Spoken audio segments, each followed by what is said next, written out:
Es un gusto tener. Afternoon, everyone. It's a pleasure to have you here in this session. This is Carla, Science Regional Bioethic Advisor at PAHO. The Regional Bioethics Program at PAHO is part of the Health Systems and Services.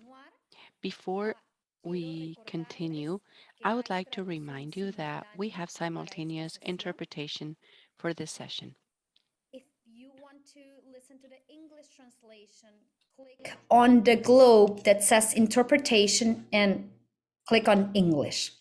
La conversación la tendremos en español. The discussion will be held in Spanish, but nonetheless, we will be having interpretation into English. It is a pleasure to be here with you once again during today's session. This is a continuation of the regional conversations we've had and that we began during the pandemic back in 2020. I am going to now share a brief presentation to kick off today's discussion.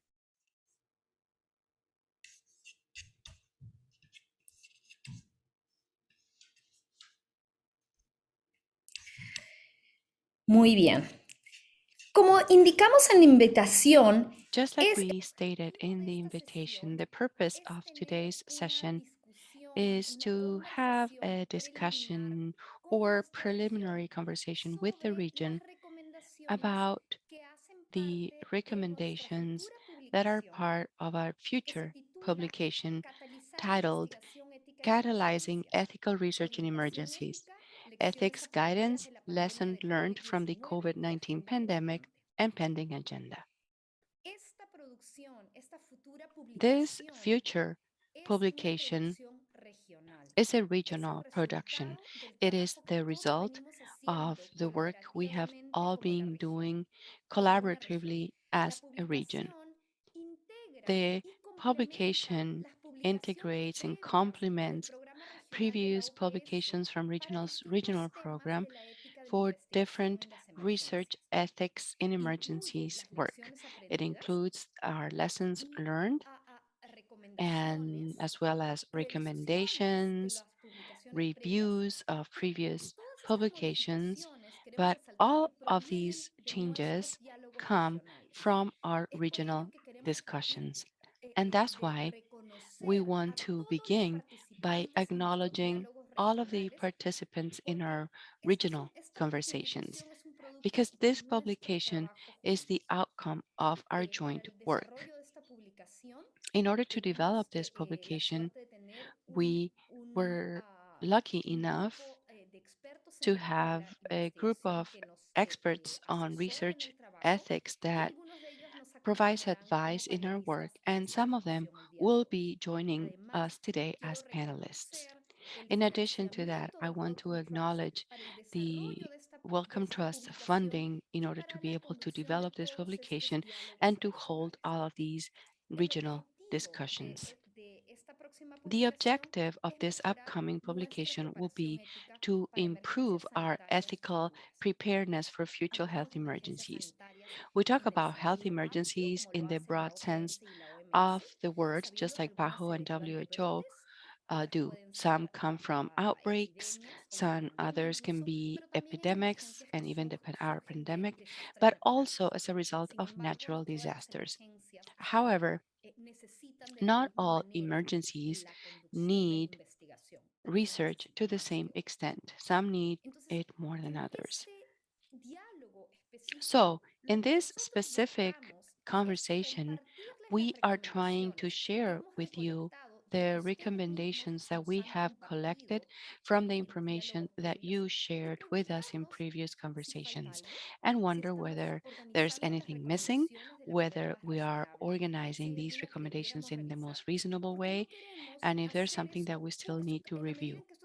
Because to the extent that this is a regional output and the work of everyone, we did not think it was fitting to share the recommendations once the publication is finished. So, this is our opportunity to get feedback or suggestions from you And so I would like to ask you to kindly share all of your questions and comments on the chat because it's always easier if you post your questions using the Q&A icon so that they don't get lost in the chat. But if for whatever reason, if tomorrow, the day after, or next week, you come up with anything that you did not share with us during today's session, please send it via email to bioethics at paho.org, like you see on the screen, and that we will paste on the chat. There are several recommendations that have come up as a result of these discussions, and we have tried to rank them or categorize them because for some recommendations we are ready to implement them, and those are going to simply be called recommendations. But there are other recommendations that still need something else. That is to say, these are things that we know we must do, but we don't know exactly how. So these type of recommendations are called our regional pending agenda. Both recommendations and the pending agenda can refer to actions that are implemented or that are relevant, rather, only for health emergencies, but they can go above and beyond emergencies. As you know, we have learned a lot throughout the pandemic, que no solamente se ponen en práctica en emergencias and sanitarias. we can implement this not only during health emergencies, they can be even more relevant in health emergencies, but that doesn't mean they're exclusively for those. So we're including those as well. And to simplify the categories for these recommendations, and so we can hear comments from you, we are making these distinctions. Now, in terms of recommendations that are for health emergencies specifically, you will see that some of them require immediate action in preparation for a future emergency. And at least one of them implies taking some kind of action when the emergency happens. Now, in terms of the recommendations that do not apply only for emergencies, and that could even can be but that could be more relevant during an emergency. We have a broad spectrum that include actions for research ethics committees and health authorities, also actions in response to the uh, duties with the committees, with researchers, but also, like we have said, oftentimes with society as a whole. Now, for the first quadrant, that is to say, the recommendations that can be implemented right away and that apply exclusively to health emergencies, the first one is to establish, review procedures and strategies as well as ethic monitoring for emergencies. We know the region has taken very significant action during the COVID pandemic to ensure that ethical oversight was done in a streamlined way. But now those strategies should be not only for COVID, but rather we want to have them as formal recommendations for the future. So I believe that given that there are emergencies that might last a very short time and some others may take a very long time, we can divide them into two different categories depending on the duration of this emergency. Durante COVID deberían And some of también the things that we implemented during COVID should become more formal. So whenever a future emergency happens, they could be triggered once again. For example, quick communication mechanisms between the communities, the committees, excuse me, and authorities. That is to say, a true planning of our strategies, which implies planning for resource allocation so that we can implement these strategies in a future emergency. Then the second recommendation for emergencies is to develop generic research protocols that are pre-approved by an ethics committee. So whenever a research project starts, we can fill out what's missing and get a much faster ethics approval. This is, as you must remember, is what we did during the Zika outbreak. We also believe that we must appoint someone like the National Health Institute or similar authority the responsibility of coordinating research efforts. Sometimes we talk about things that are not done, but if no one is responsible for that task, then it will, in fact, will not get done. So we believe it is useful that as part of the national response team that get put together to any health emergencies, a point of contact for research is appointed, which is something that is not currently done. Finally, we believe that during a health emergency, we must have processes that involve authorities from the very beginning of the research process. This way, we can ensure the countries will benefit from the outcomes of the research that will take place in those countries. Now we have a bigger set of recommendations that are important during an emergency, but that there's no need to restrict their implementation to emergencies only. One is to modify current committee processes. We have learned new ways to work, for example, in the virtual world. So there's no reason for those learnings to go away and not be used again in the future. Next recommendation, number 7, we have learned to develop better informed consent processes. We have learned how to review them, approve them, and promote them. And this is key for an emergency, and we must keep that knowledge. It must be part of what we do even during non emergencies. We have seen that there's great concern about what we call shopping for a committee that will favor our work. And that is why we believe that we must require that when researchers send their proposal to an ethics committee for review, they should specify whether this proposal was reviewed by a different research ethics committee and to include their decision. We believe we must also establish processes to quickly determine what proposals involve human participants and require a review by an ethics committee and which proposals do not because they are just, for example, public health surveillance activities. And our next recommendation is that, and this is one of the Que los comités important ones that have come up for original conversations, and that is that we believe that research ethics committee play a key role. They dedicate key and valuable time to ethically review protocols, and their work must be recognized, and therefore committee members must be compensated, either financially or otherwise, because this will make it easier for them to do this great work in an expedited manner. Another recommendation that has to do with ethics research committee activities is that we believe that we need to build mechanisms, for example, social networks, so that if REC were to need to communicate with the public about some kind of study that they are overseeing, they can do it right away. So we need to develop these mechanisms before the need arises. Now, in terms of emergency recommendations, they are also relevant for our health authorities.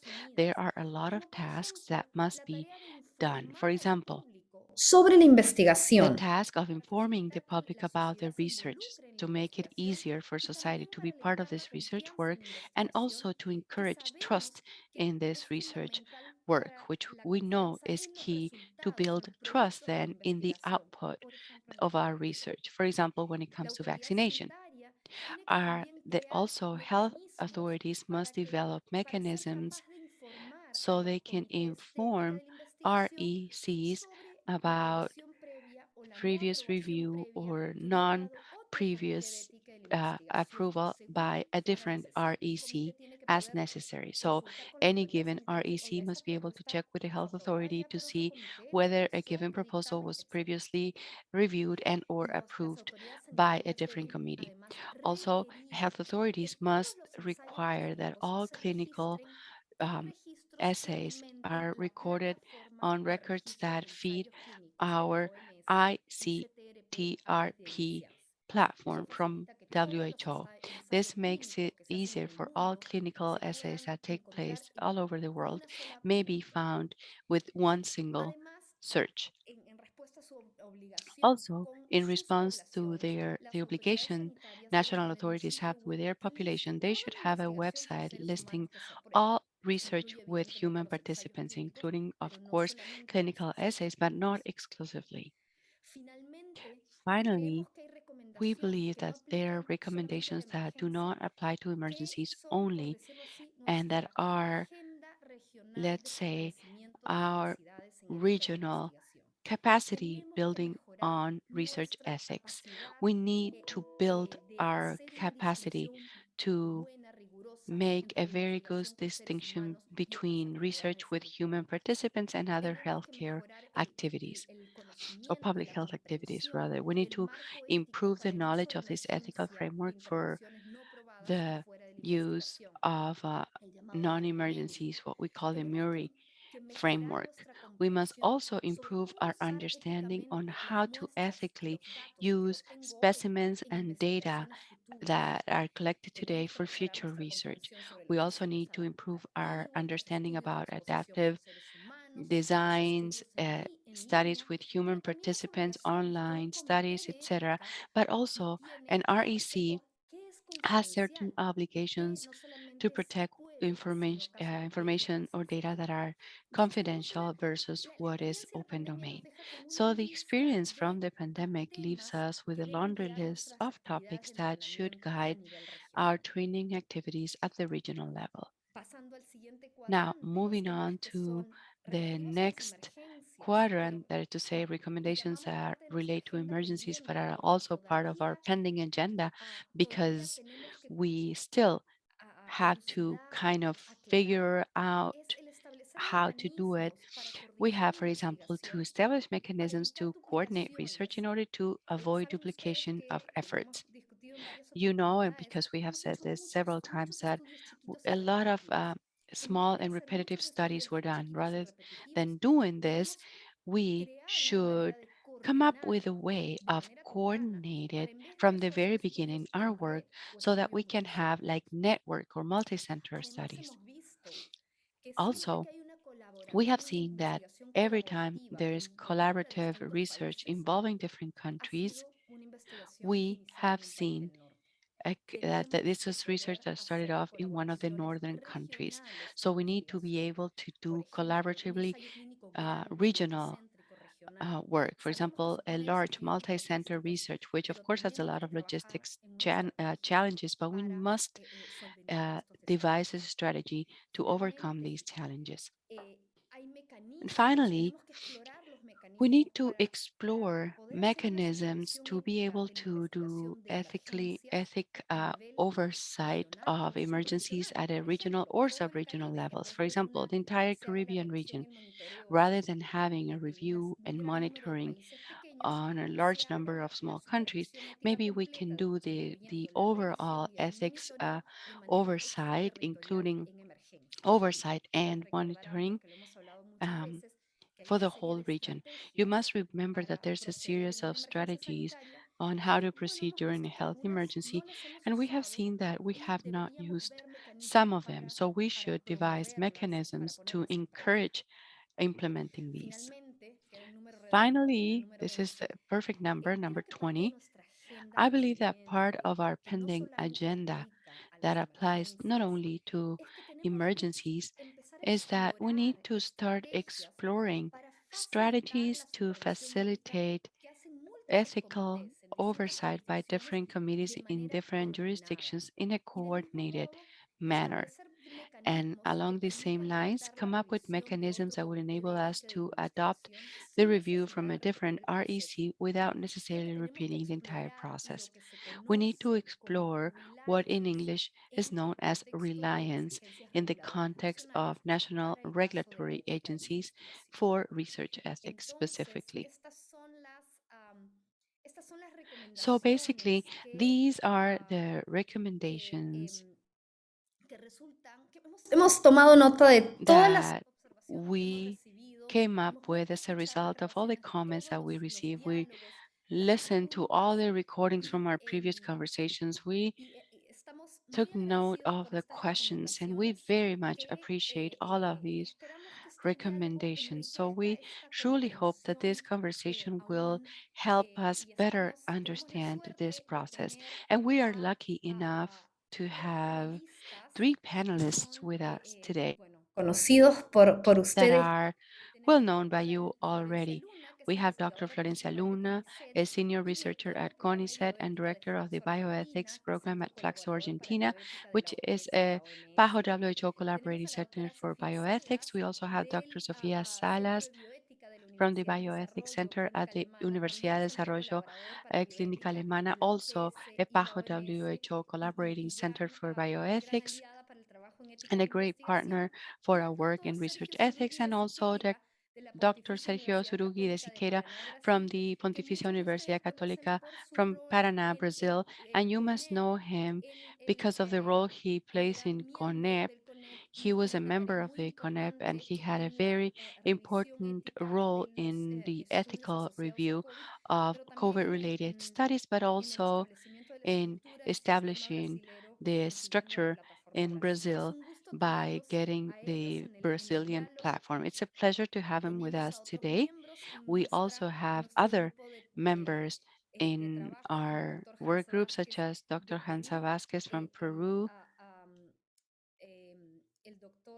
Dr. Bernardo Aguilera from Chile, and Dr.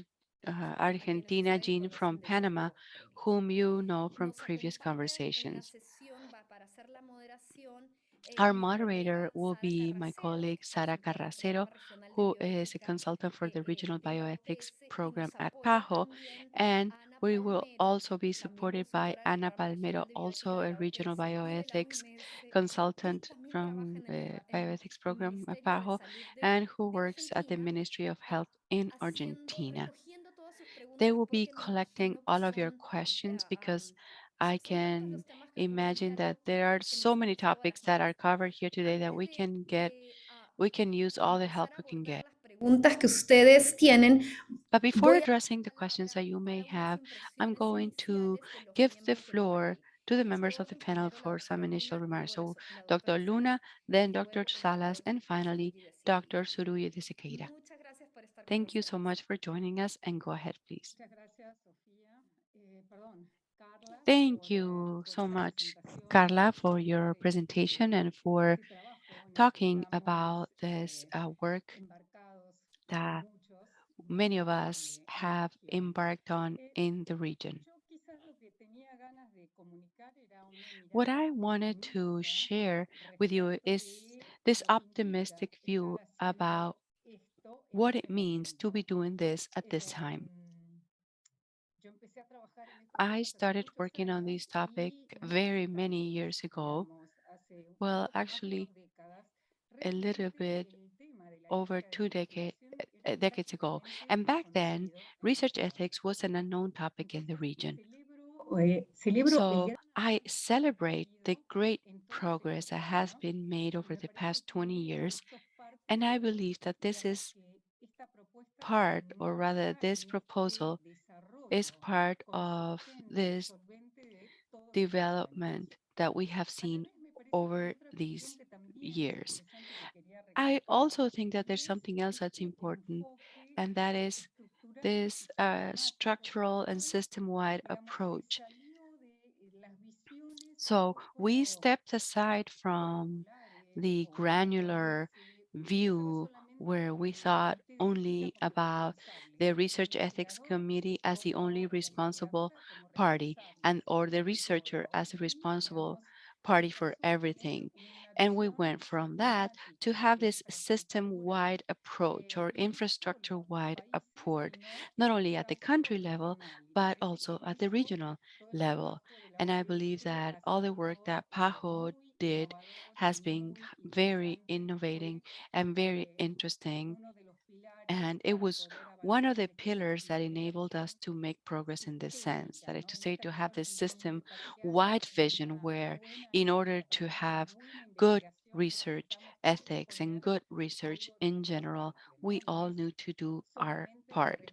That is to say, it's not up to the committee or up to the researchers or funders or funding agencies or what have you. And I believe that to conclude, another item that is very important is to start to think about prevention. That is to say, to learn from what happened in order to be able to move forward. And in that sense, I think that this proposal is excellent because it enables us to take everything that we have learned over these past 2 years during the pandemic, how the virtual world has kind of taken over our lives, and to see what we can keep from now on. And this is part of what we were seeing not too long ago as different recommendations that go from these Zoom meetings that can also be held by the Research Ethics Committee and that do not necessarily have to happen during a pandemic situation, and to understand that informed consent can be taken in different ways and to work on that, to also include the social media. I always say that I'm a little bit old fashioned and I don't use social media. I promise at some point I will. But it's very important to incorporate not only the social media, but the community as well. And in that sense, I believe that part of the proposals that we are seeing has to have to do with that, to engage the community, to build trust, to avoid infodemics. That is to say, to avoid these type of issues that we had that came up during COVID. And another thing that we are implementing, and that is very important, is more and more transparency and more engagement. That is to say, to truly do collaborative work rather than to have some experts, even though I am one of them, are the enlightened ones that come here and tell you how to do things. This is a work that involves discussion, conversations, and in that sense, I'm a firm believer that we're going to achieve a much better outcome, especially after we receive your input, because you're there in the field, on the ground, different with the dealing with the different realities. I am in Argentina, but I may not know what is happening in Bolivia or Peru or anywhere else for that matter. So I believe that in that sense, this proposal has opens the door to a lot of possibilities to do something truly interesting and useful for all of us. I don't want to take too much of your time, so I would now give the floor to my colleague and dear friend, Sofia. Go ahead. Muchas gracias, Carla, por Thank you este very much, Carla. estupendo resumen y también a Florencia. Thank you for your excellent summary, and thank you, Florencia, for your remarks. I wanted to talk about something a bit more specific, and that has to do with my reaction to these recommendations. If I see myself as a member of the Ethics Committee on Research, and I'm going to be referring to the functioning of the committee, and we'll be talking about some of the lessons learned that I think we need to review.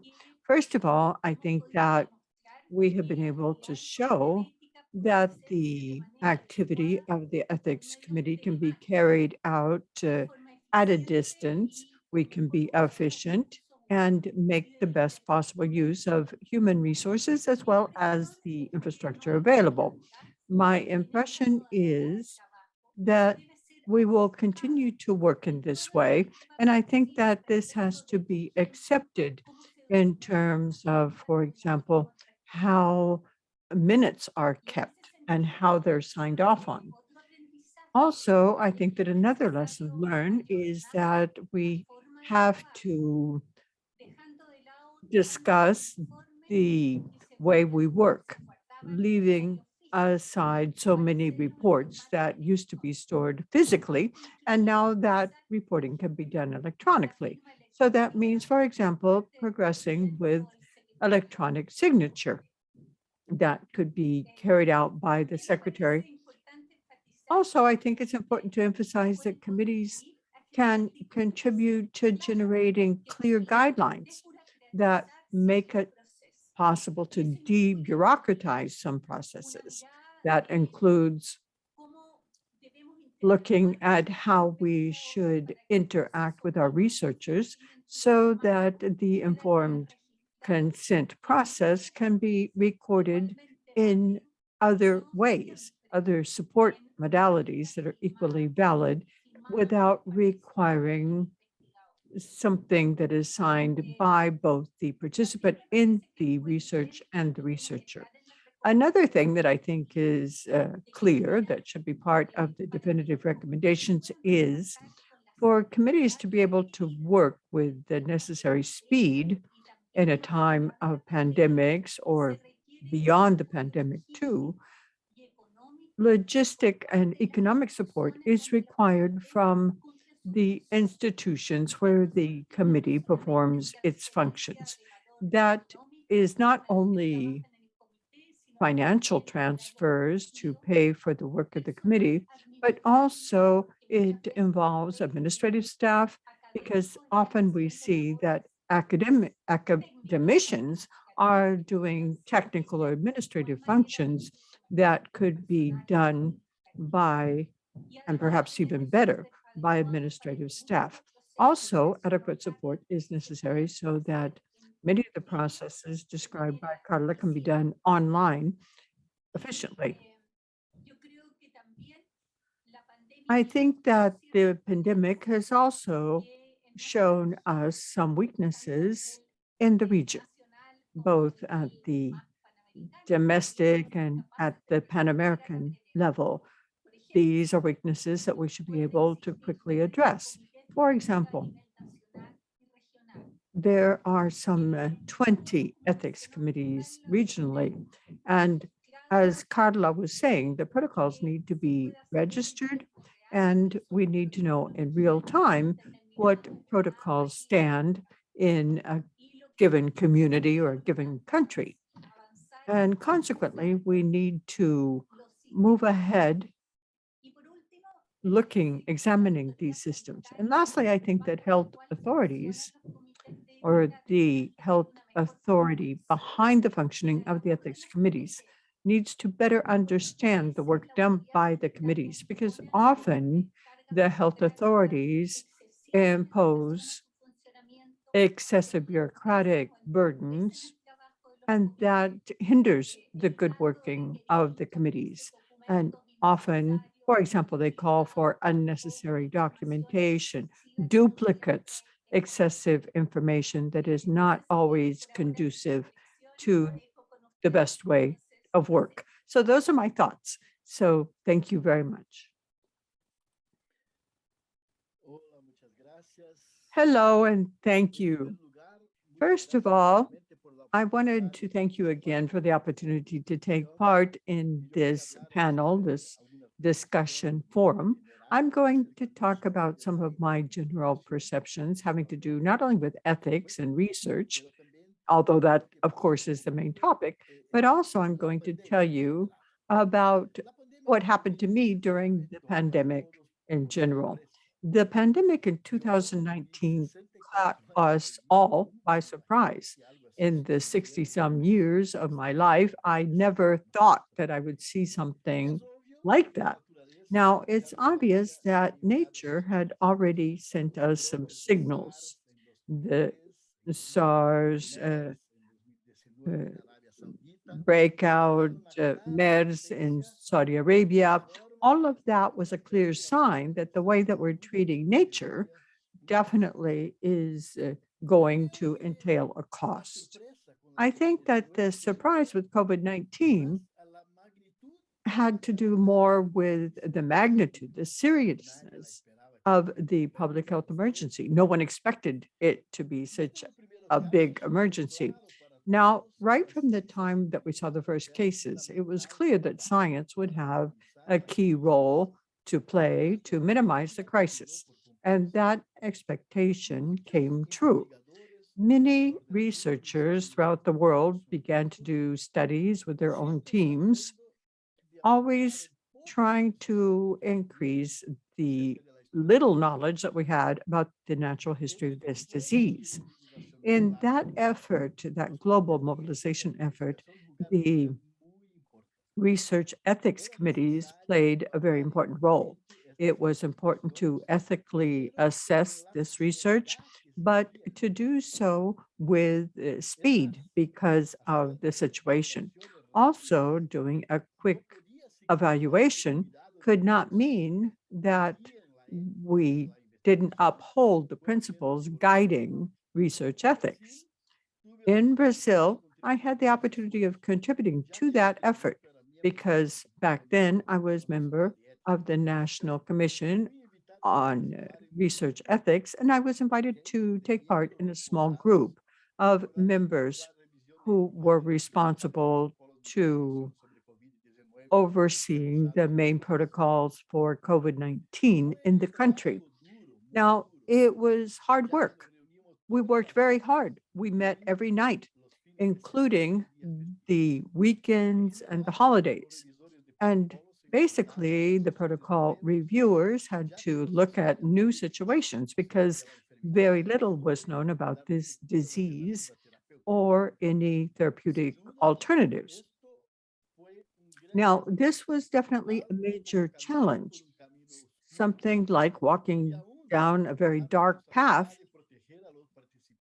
but with the responsibility of protecting the people doing the research without holding up the answers that the world needed.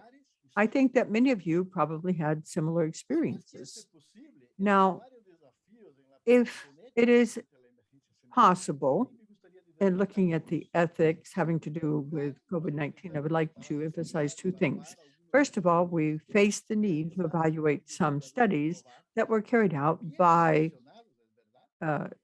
new researchers with the best intentions, but with no experience in developing ethically acceptable protocols. And then second, there was a problem with some studies in terms of getting consent from participants. Many of the subjects were also patients. You know that. Many of them were in serious clinical condition, and consequently, they were unable to give their consent. The isolation of these participants, these patients, also meant that legal representatives had to quickly give consent. All of this in the midst of fake news, infodemics, and the poor political use of this information. So all of these situations and many more occurred and were major challenges requiring unique efforts on the part of bioethicists. But I do think that if there is something positive that we can take away from the crisis, it is lessons learned. And that is exactly what these recommendations propose. The document that we are presenting you now is a result of the experience of the actors in the Research Ethics Committee community. And definitely this will be important for future emergencies, which unfortunately are unavoidable. So we feel that these steps are absolutely essential. Thank you.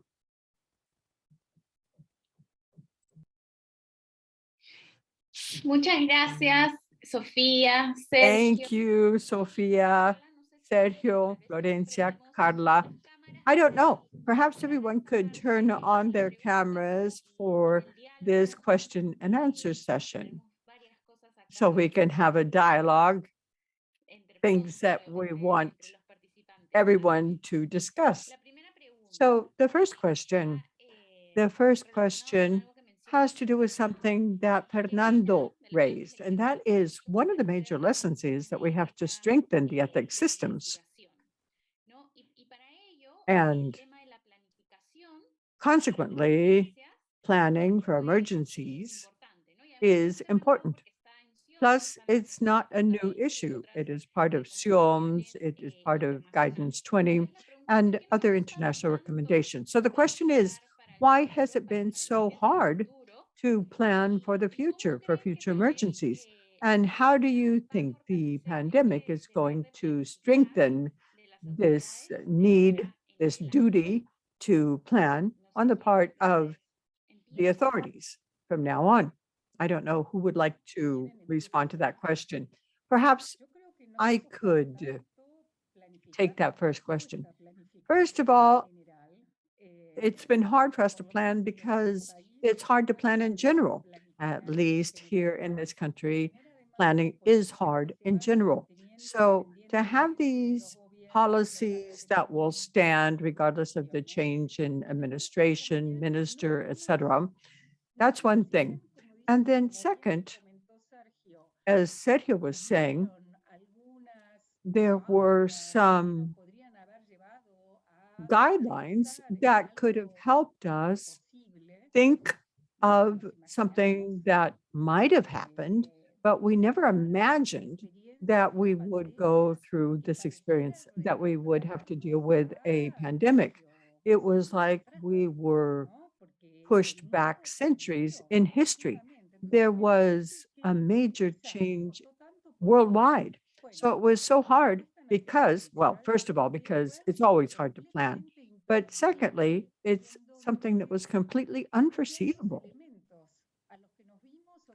And certain things, and just to think, a quarantine, a lockdown, when all of this got started, I was thinking, is this acceptable? And for how long to think of a quarantine? So I think that this forced us to have to deal with this reality and do so in a different way. So we were all staying home, we were communicating virtually, plus we had to continue to research. The world had to keep functioning. So everyone did his or her best. And I think that all of those factors definitely had an influence. I see that Sophia is asking for the floor. I have a different angle. One is there's a lack of identification about who is responsible for these approaches. Is it committees? Is it researchers? Is it everybody together, perhaps? So as to have a framework that will be applicable the next time. And regarding the committees, I think that part of the problem is that in general, and I'm talking here about my own experience, we are often overburdened. We're very busy supervising projects that are already underway, and we really don't have the possibility of sitting down to think without having to review a given project. Here I have perhaps a different view. I'm sorry, Sergio. No, go ahead, go ahead. This, to a certain extent, complements what has already been said, but it has been hard, but it could have been harder. And another thing that we have to remember is that since we were the last region to have a health emergency, we are a region that had already discussed this. Now, perhaps I could remind you of, and Florencia remembers this, but with Zika, she was involved in our ethics conversation, but the perception was that we should not change processes. And now we have a better point of departure, much better than where we were pre-Zika. So sometimes we think we don't learn from emergencies, but I think that we do. But we have to make certain that every time we learn more. And so this is a document from member states back in 2018, where they talk about ethics preparation for emergencies. So we knew at least there had been some discussion. It wasn't a completely new topic. We knew that there were some options, but we hadn't taken steps. But it would have been much worse had we not had the Zika experience.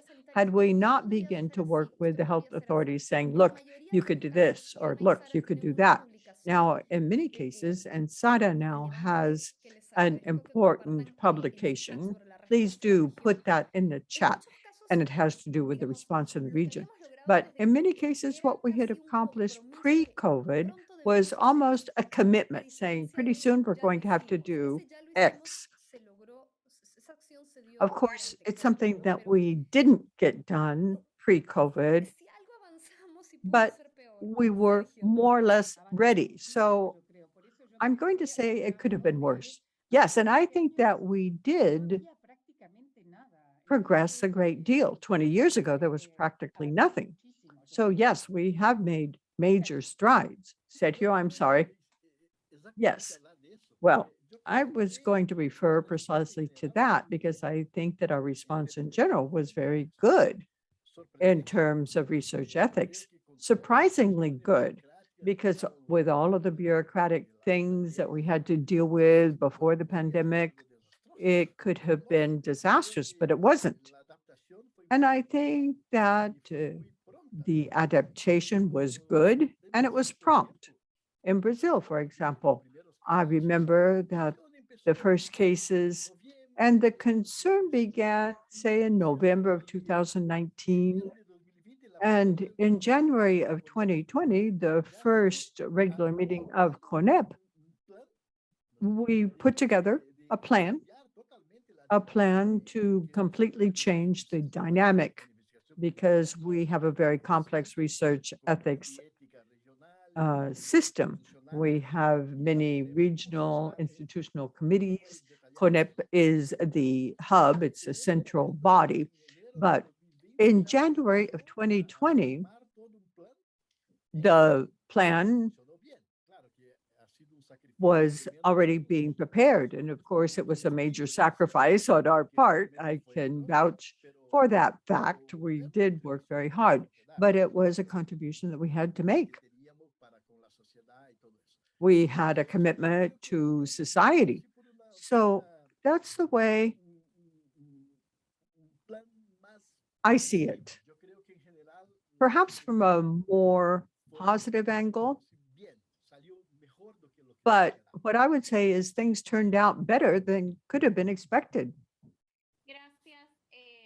Thank you. Thank you all for your answers. I have another question that has to do with something quite specific. And Carla, perhaps you're the one that could tell us about that, the ICTRP, the International Clinical Trials Registry Platform of WHO. So what registry are you talking about? Why does all of this have to be registered? Is it limited only to clinical trials? What type of clinical trial? And should the category be broadened? That's a very important issue.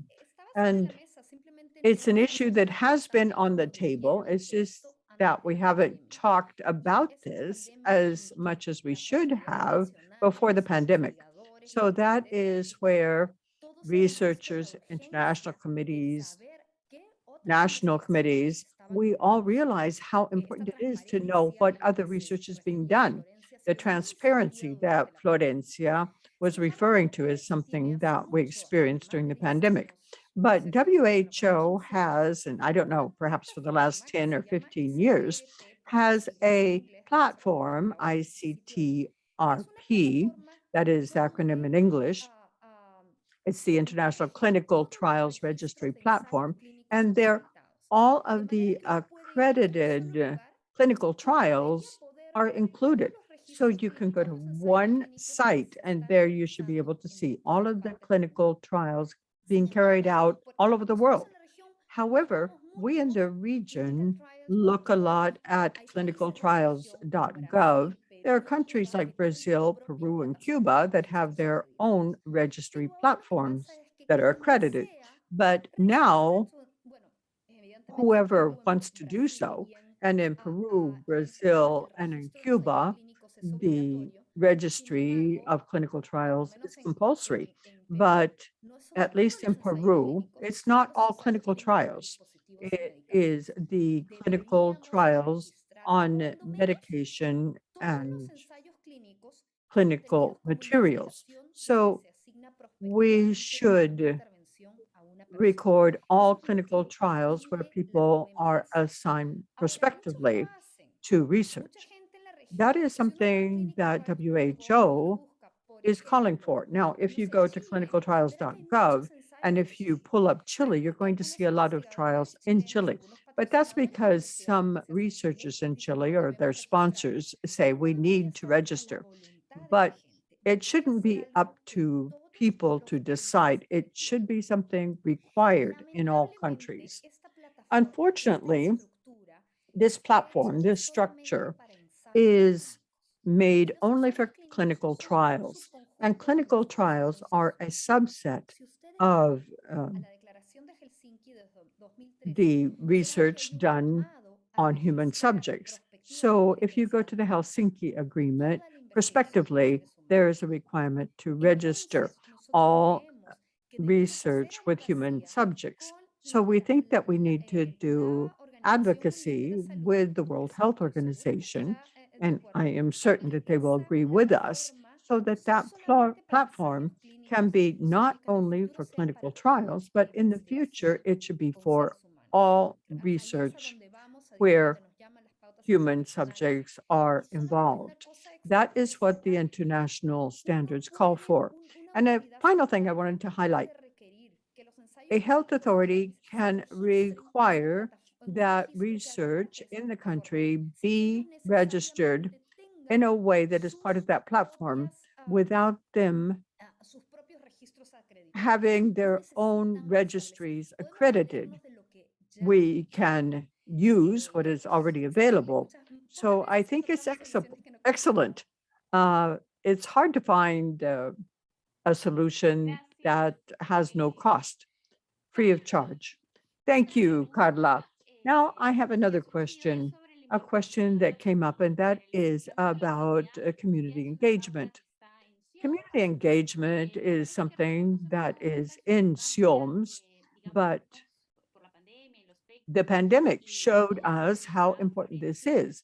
Fake news was also mentioned by Florencia in her remarks, but this guidance in the past, people have thought that it's, for example, if you're working with indigenous communities, and that it is something that pertains only to the researcher. But in the presentation this morning, we see that it's also a role for communities and committees. So exactly what is the involvement of communities during an emergency and what is considered in this document? Sophia, go ahead. Perhaps a way of engaging the community is interpreting ways that can be complementary, but for us in Chile, we saw that it was important for the community, especially when we were doing a lot of clinical trials on vaccines. We wanted the community to know what a clinical trial is. They needed to understand placebo as a concept. What does it mean to say that there are benefits from research, and what should be responsible delivery of the results of trials? So community engagement could be sitting someone from the community on the committee so they can see what is being done. For example, if you're working with indigenous communities. But another step in our responsibility is we have to be a link with the communities, making certain that all trials are supervised. What is the role of the committee? A lot of people didn't know how important it is for a research project to have an approval of the ethics, and committees can engage the community in this way. I think that the problem is that for us, this is difficult because we're talking about the context of an emergency, but it's like the baseline is much too low. So that's why because you should have resources, And here, this is something that was developed by PAHO, available in several languages. I put that in the chat. But we should have a basic communication channel and then scale up the efforts when there is a greater emergency. But we found we didn't have that. We didn't have that. The regional program for bioethics and PAHO had never developed resources for the communities. We learned and we worked hard with Ana, Sada, and other colleagues on this. And we learned this isn't easy. We want to do a 60-second video. We can't write a 20-page document. So we have to be very careful with the language being used.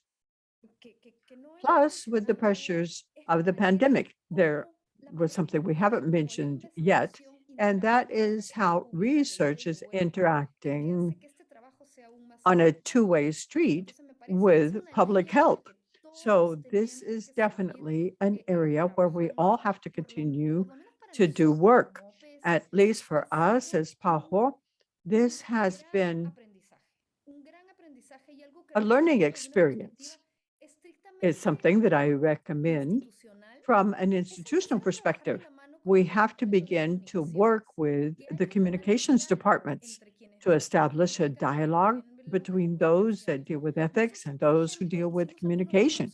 For example, we produce some resources on ethics for research on children because people were saying, we have seen that in the media, in the region, people are saying that research should never be done on children. So that forced us. So it has to be a two-way street.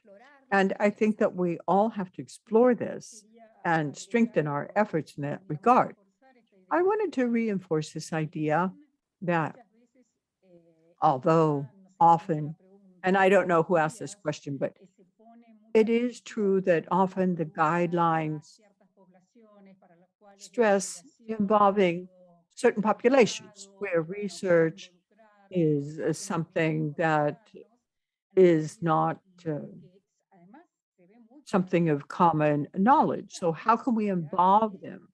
Something else that we see in the Americas is we have to educate the whole community, our population in general, because as Carla was saying, there are all of these visions.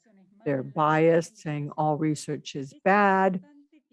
So it's really important that there be a very neutral vision. Of course, the bias could also be positive. So we have to try to be neutral. We have to say, okay, how are we exposing our population to this information? And I think, and this is what Carla was saying, with the pandemic, this became crystal clear. When we saw the infodemics, all of that information, the information that was so distorted. And in research ethics, in ethics committees, I have gone to hospitals where I find that people didn't even know that there was a research ethics committee. So there, we see there's a major failure. And in that connection, the pandemic showed everyone the importance of talking about research and saying that research can be done in an ethical fashion. And how do you do that? And even during a pandemic, ethics can be abided by, and ethics has to be respected. So I think that that is absolutely essential. Okay, so we're going to move on to the next question. And Flor, this ties to what you were just saying. There's a comment that says, how can committees issue recommendations that actually get to the authorities? So the question is, what relationship should exist between the ethics committee and the whole research ethics system and health authorities? And how can we strengthen the role of RECs?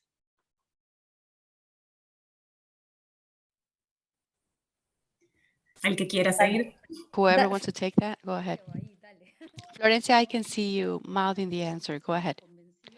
Actually, I firmly believe in having this reflexive balance, that is to say, this dialogue between the principles and what happens in practice. And I believe that in research ethics, it would also be good to have channels where we can communicate not only with the authorities, but also among committees themselves. Now, some of our countries are already implementing that, and they have a sort of committee network to see what the issues are and how to address them, etc. Also whether they're being perceived in the right light. And the ideal thing would be to have some sort of communication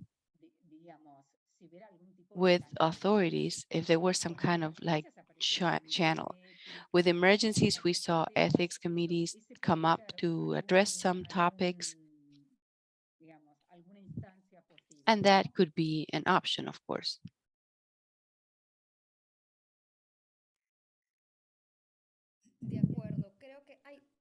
I agree, Florencia. My apologies, Sofia.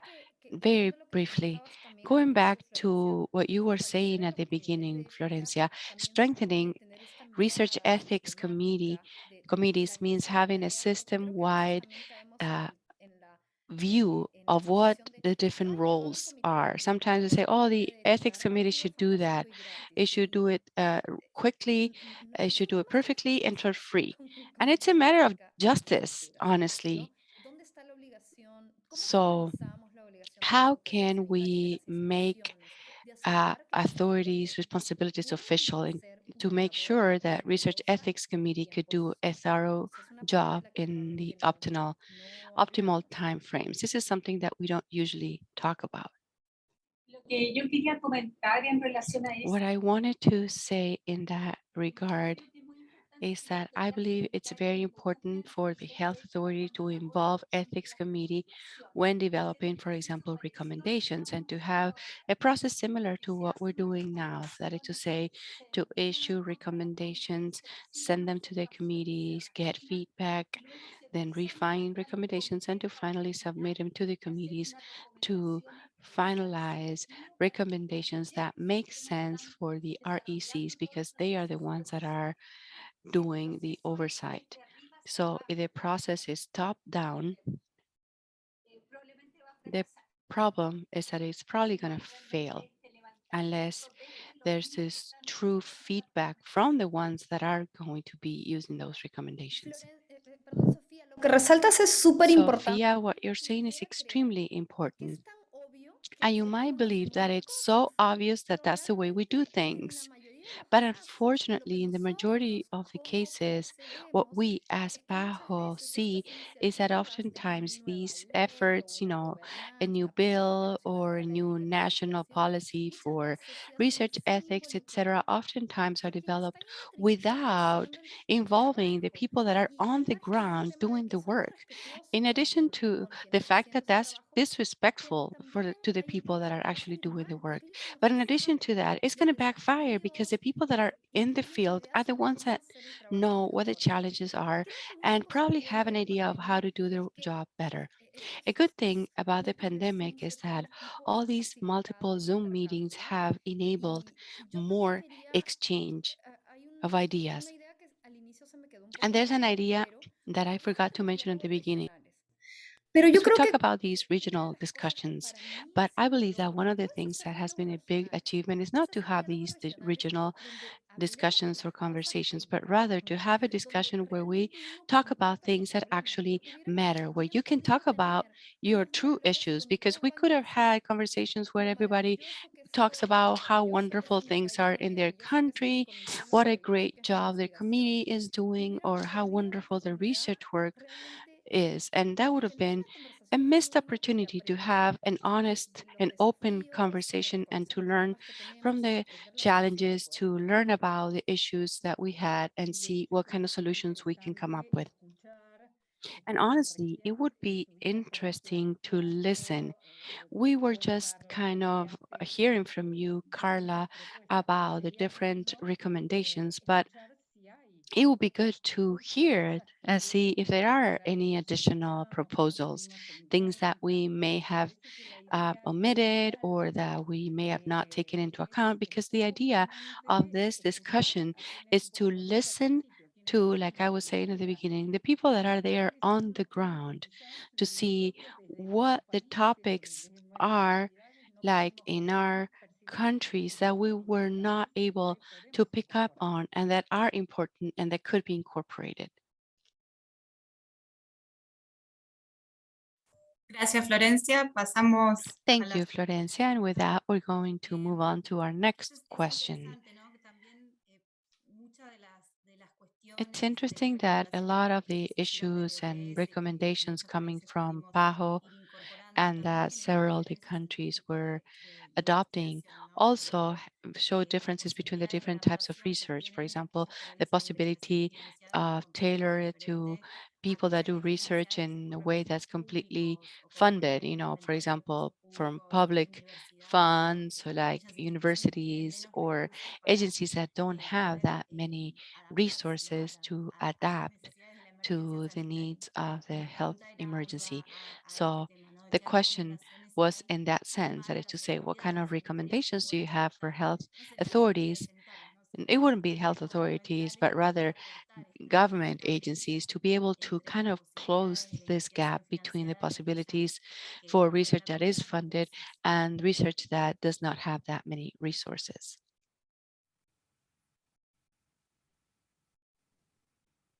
Yo no sé si esto funciona mucho, pero yo I creo don't que know whether this works or not, but I believe that working as a network me parece que lo helps que a lot. ustedes vieron, I believe that what you Sara y Ana, saw, y Sarah pues and había muchísimo Anna, in your trabajo que se research estaba haciendo de is that a manera lot of work repetitiva, pero no se was estaba haciendo repetitive en red, ¿no? Porque si and uno it piensa wasn't as a a network. veces, un poco volviendo a lo que Because, estábamos and this diciendo goes back to ¿no? what we were just Estos saying, nuevos recursos de sometimes trabajar these new conjunto, ¿no? resources, Para no like estar working via Zoom moviéndonos tanto. and not having to Bueno, move around que so pueden much, ayudar can help a un trabajo en red, a un do aprovechar de this recursos network, que to quizás work son as a tangibles, network pero and que tap de into alguna resources forma, that digamos, may be visible, maybe there, but distintos when you grupos realmente pueden ser muy take potentes from different también, ¿no? Entonces, groups, you can have very uno powerful brinda outcomes. recursos So sometimes it's not financieros just a matter of y having eso lo que financial nosotros estamos resources haciendo available. mucho, And for that, we sino Argentinians are tener very good at ¿no? Esa improvising capacidad para and to poder, have digamos, that aprovechar estas dexterity situaciones to make the best y hacer of un trabajo any mucho given más en red, situation un and trabajo and donde uno va do utilizando las more distintas network posibilidades de los colegas type de of todas work where you partes can tap into para the poder expertise demostrar from different realmente, ¿no? colleagues in different Eh, areas and to honestly bueno, think tenemos outside the box recursos when we don't have económicos muy fuertes. the necessary financial resources, especially. Quisiera agregar, Flora, lo que decías, que por ejemplo Floor, to acá en what you just Argentina said, ha I habido wanted to un say poco that in de Argentina we have proyectos y had example of investigaciones projects and colaborativas y research yo work creo que es la that were primera vez done que veo collaboratively. por And I ejemplo, believe that grandes this is the proyectos first que time se dan that a clinical participación trials público-privada, ¿no? Universidades are done privados, through private públicos, por ejemplo, public de partnerships or Argentina, university and the public desarrollan sector, for example, como vaccine pedir que esas studies. cosas quedan And y se proponen hopefully y this will se siguen stay and buscando, they will, porque quizás es algo continue que to nos be queda para el explored, futuro y because que maybe that's something that pueden we can ayudar a todos nuestros implement in the países. Pero future no es because it will únicamente benefit el all of recurso our económico a veces, a veces countries. And I wanted to highlight that it's not just saber about financial aprovechar las resources. Sometimes circunstancias. it's to make the best Nosotros of what you have, of the trabajamos circumstances. con otros In países que general, we tienen work with other organizadas las colleagues. conferencias, We know aprovechar what their strengths en are. positivo, So ¿no? we need to take Aprovechar advantage las of that in the fortalezas good sense of para, the word, para to aquellos take que tenemos advantage of these quizás strengths otras so debilidades. that those of Y us eso that a may veces have nos more tiene weaknesses can do alternativas, better, ¿no? and to Decir, come up with bueno, alternative ways of doing things. That is o to está say, en dar not lo just más to stick fácil, to the obvious and no the lo tenemos, low no hanging lo podemos fruit tener when that's not todo, ¿no? available. If it is available, then that's great. Exacto. But otherwise, Sergio, we need to find other options. Sergio, go ahead.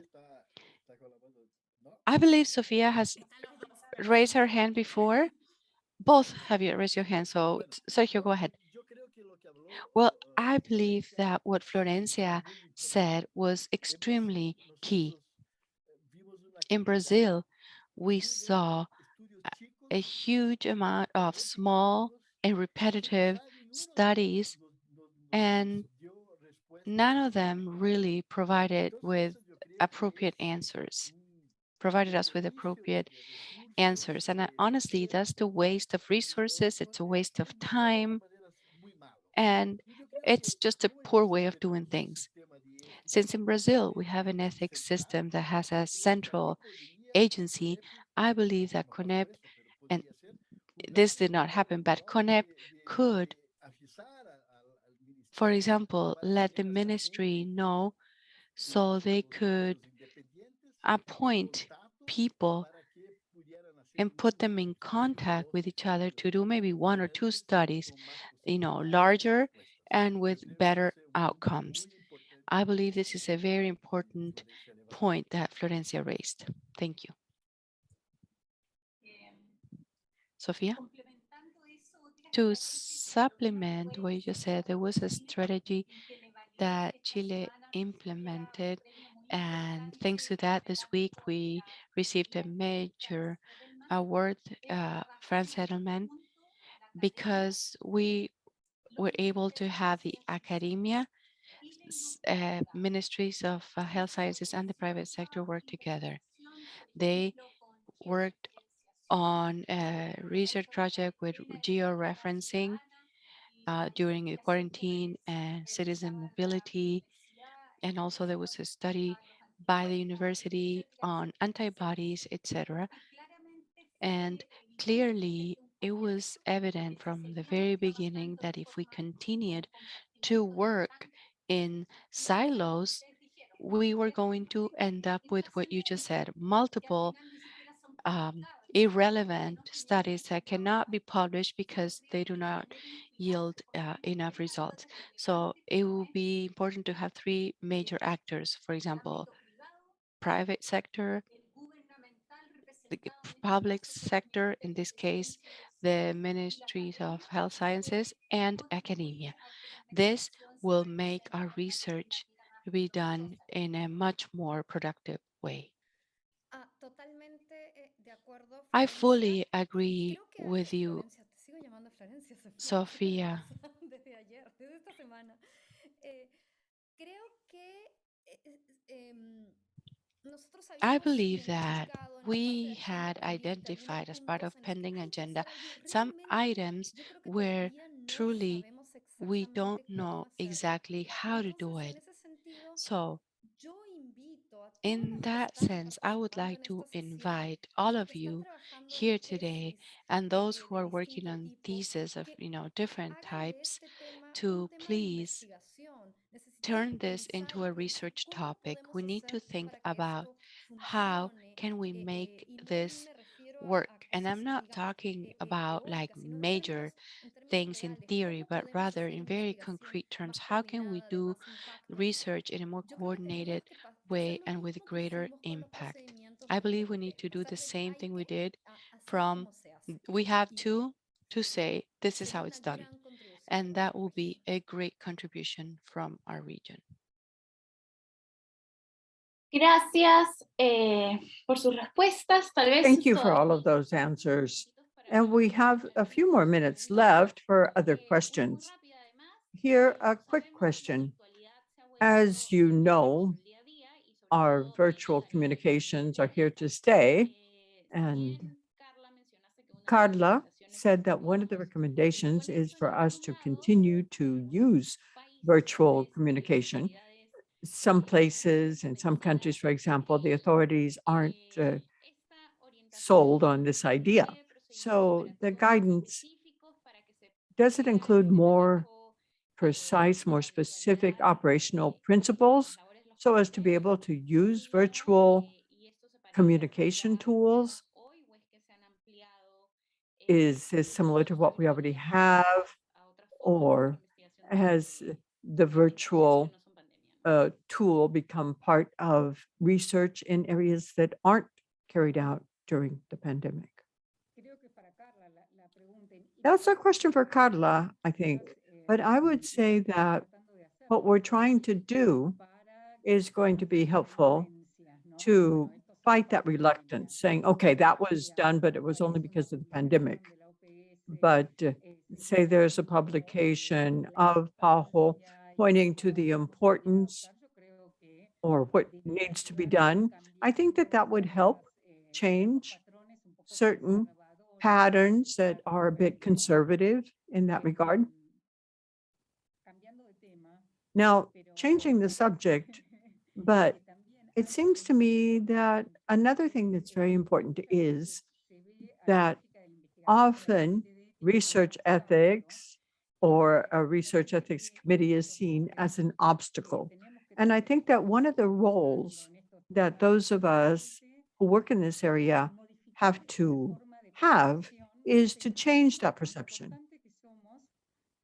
realizing how important we are and how we help improve research.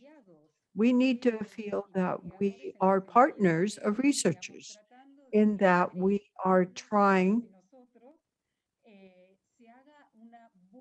to assure ethical and good research by working together, working with them, and not this whole idea of the committee being the one raising barriers or setting up obstacles. So it's a different approach. Or Zoom or the virtual world. Yes, that can help us work. And that's something we need to tap into. But Carla, I think that the question is more for you. It seems to me that what you just mentioned is a key concept. We have to change. And this is an opportunity for us to improve, to fine tune our concept of research and research ethics. This whole opposition between researchers and committees, that is something from the past. We have to encourage research. Research makes it possible to improve health and well-being of people. And that is why we're making a call to improve research ethics, to have a process where we'll have more research that will improve the health and the well-being of our populations. And again, these are things that are easy to say, but hard to do. And I think that we have to use not only the mechanisms, for example, virtual tools. Why does this have to be limited to a health emergency? In the past, people would say, oh, no, if we can't be there in person, we don't have a true conversation. But we don't believe that anymore. This is a genuine conversation. The fact that we can't reach out and touch each other doesn't mean that we can't talk. So yes, we do have to do advocacy.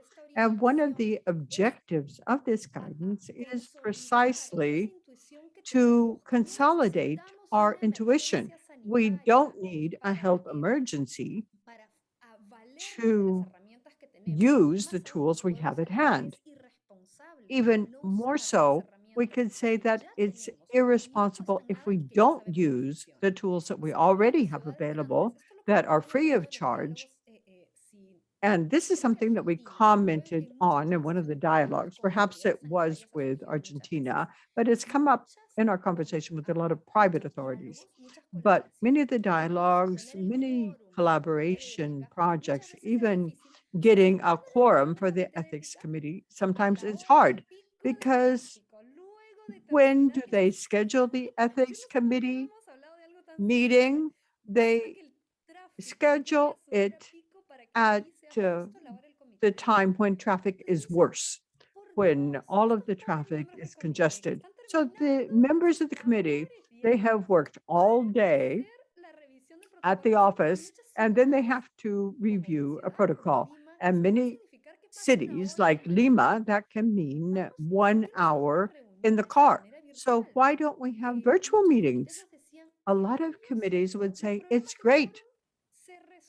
We solved all of our quorum problems because we now meet virtually. We don't have to drive 2 hours to get to the meeting. And so we can use that time for our true purpose, which is to act as a catalyst for ethics and research ethics. So I think it's important to remember this. If you go back to the mandate from PAHO in 2012 for ethics, when it talks about what bioethics is, it says bioethics is the discipline that enables us to reflect on what the law should do. If standing regulations do not make that possible, that has to be changed. And that's why we have ethics, to look ahead, to think what is right, what should be done, what is the justification for doing that, to provide guidance. Now, of course, PAHO is at everyone's disposal to support all of this, but we all have to pull in the same direction, especially if there's a recommendation from PAHO or from WHO, from an authority. I think that that would be important. So we need to think dynamically. We need to think that, yes, we do have to change, that needs change. And when I began to do research ethics in the past, clinical ethics was often confused with research ethics. I remember we were choosing people to receive scholarships, and there was a lack of knowledge. But everything evolves, and as you change a reality, other new problems emerge, and they have to be tackled. They have to be addressed, sometimes by making change, fortunately, and that's why the world and bioethics are so fascinating, right? Thank you, Florencia, Sergio, Sofia, Carla. We can take one more question. And I wanted to say that there are several questions talking about multi-center studies. Often they are reviewed by committees, but there are some practical obstacles that can come up. So do you have a way of solving that? Perhaps you could send us an email because that would be helpful to everyone. But the final question is a hard one to answer. There's always the idea, oh yes, everyone says that things have to change.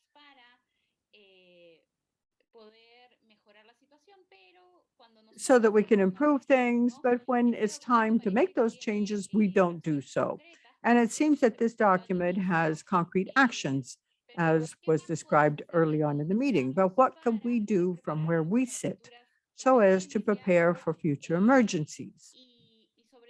And especially in order to be able to improve these persisting problems, problems that many ethics committees in the region have and had to deal with during COVID. So perhaps some final thoughts. Sofía, ¿empiezas tú? ¿Quieres que empiece yo? Dale. empecé, ¿ya? Should I start? No, I guess I already started. Okay. The way that committees work, the pandemic taught us that we can be more efficient by working with electronic and remote technology. Also, I think that the pandemic showed us that the same problems exist in all committees, not only in Latin America. I have talked to people in Africa, in Asia, and they have the exact same doubts. If problems are shared, often it is easier to come up with a proposal to address them. And perhaps the other lesson, and I'll share this with you, but I'll let my colleagues comment. I don't want to take up too much time, so I'll let my colleagues add to my answer. I just wanted to add that, of course, these recommendations are going to be a key piece of PAHO's collaboration with the research ethics committees, with all authorities. And we have engaged in previous consultations with our colleagues here within PAHO because we're looking at research, but there are some things learned from what we did in the area of surveillance. So we are trying to incorporate some of that too. But there are two key things. First of all, there is an advocacy role that we all don't necessarily play. And I think that we have to join together in our efforts and we have to advocate regarding the importance of doing research ethics. You've probably heard me say this before. Often we get together and we just complain. We say, no one does this, no one clarifies that. So let's promise each other that we're going to write an editorial for the newspaper after we leave here. Or we're all going to take an action that is advocacy in terms of doing better research by taking into account bioethics. I'll go next. And I would say that by very nature, I'm an optimist. And in that connection, I agree with what both Sophia and Carla were saying. Change also is produced from the bottom up.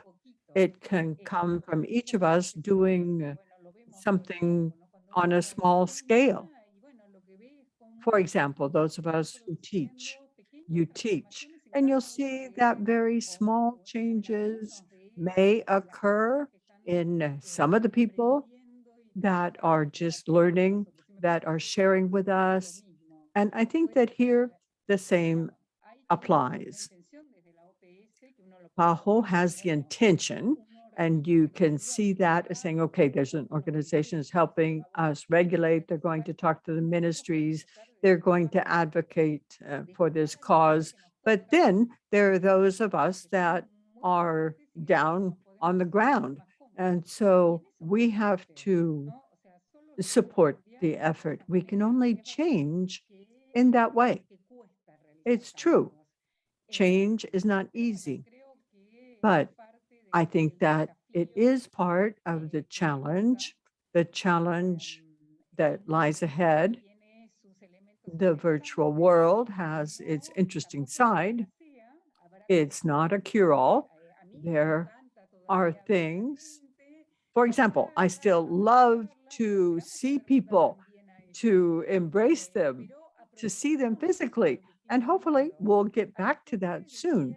But Aristotle used to say that virtue is finding the mean between too little and too much. And I think that is what we are saying here. We want to take things that have proven that they're useful and apply them to do a better job. Sergio, I think you've covered things quite well, but I think that the pandemic pushed the research ethics committees to try out new procedures. And that was more or less inevitable because they worked so well that I think that it's inevitable that they will be used in non-emergency situations. And perhaps that was the silver lining. Perhaps that's the only good thing to come out of that terrible pandemic. So what we learned has to be incorporated, and the whole idea of virtual meetings, there is something that everyone understands, and that is the low cost or no cost. And so that is going to facilitate the adoption of these methodologies. And I think it has been a big gain. So I think that there is a lesson that we have to incorporate into the future routine of research ethics committees. Estamos ya con la hora. Okay, so we are running out of time. I would like to thank my dear panelists, Anna and Sarah, for being moderators. Thank you to those who supported us, and I'm including the interpreters as well as our support team, Marcinil, Leida Domingo, and Silvia Costa, who made this session possible. And thank you to all of you who participated because you joined us via Zoom directly or because you are listening to YouTube where we are streaming this session. This is a joint effort. This is not just recommendations that PAHO came up with. These are recommendations that we as a whole and as a region have developed, and we thank you um, if you could send us any suggestion via email. Just a final word to tell you that we will be sending you the invitation via our listserv. And we're going to sit down and take all the notes that we had from this session. We're going to rewatch the videos. We're going to go over the emails and take note of all the comments that we have received from our committee members, advisory committee members, and other PAHO colleagues. And we will go over these recommendations again and share with you a revised version with a presentation on the content of this document, and that will be on April 26th. I believe it's at the same time, but anyways, we will be sending the information on the through our PAHO listserv. You can go to the bioethics program at the PAHO website and subscribe. Have a great afternoon, and for those that will have a week off, congratulations, and for the rest of us, we'll try to do our best.